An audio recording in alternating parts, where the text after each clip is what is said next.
That's fine. Okay. I prefer not to be tagged either. That's fine. Hello and welcome to today's talk on object-oriented programming. As you can see, you use your fingers to do object-oriented programming. Do not make the mistake of using your nose. This will only result in tears. Is your nose not an object? No, only fingers. Can I have the next slide, please?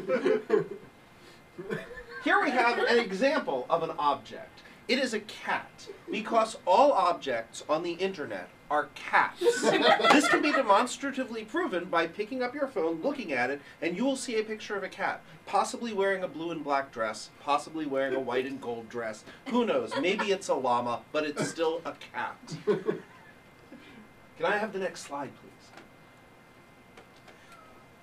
In the early days of computer programming, objects were placed on punch cards. They were called punch cards because you wanted to punch them after you tried to use them.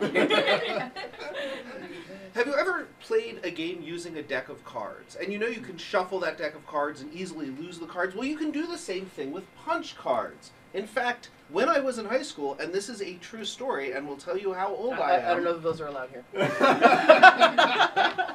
A friend of mine brought in a deck of punch cards in which he had written the various ace to king and the suits on them to allow us to play cards without any of the teachers knowing, because they thought we were doing geeky computer stuff. It's true. Can I have the next slide, please? Nowadays, of course, in the future, we have... Aww. This is too sad. Can we go to the next slide? I can't. Yes. Now, you have to be very careful with your objects. You can't simply leave them around. Otherwise, they will mutate and attack your children. It is true. It also happens when they get computer viruses. Yes. Did that used to be a cat? Yes, it was on the internet, and everything on the internet is a cat. So the thing with objects is they have something in which you can derive other objects from them. This is a child object whose parent object was a cat. It is derived from a cat. Can I have the next slide, please? All right. These are examples of different kinds of cats you might see on the internet. So, for example, you might start with a pair of trees. You might have your base class as a tree, and then you might have two child classes, pine and eucalyptus, and of course your parent class would be cat.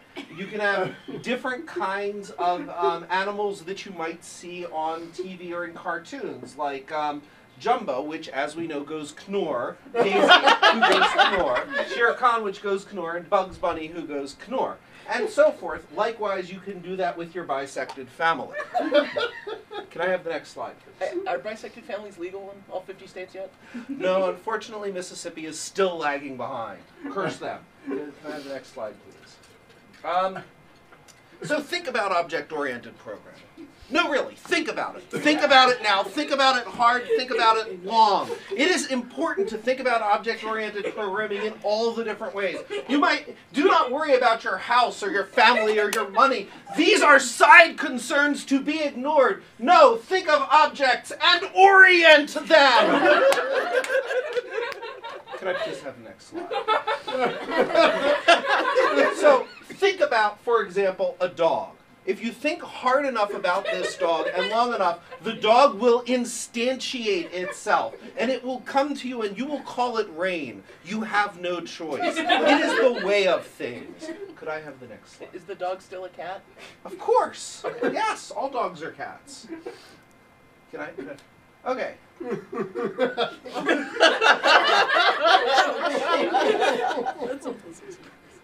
Now, you have to worry sometimes when you're using object-oriented programming on the internet, because thieves will come and try to use identity theft to steal your objects.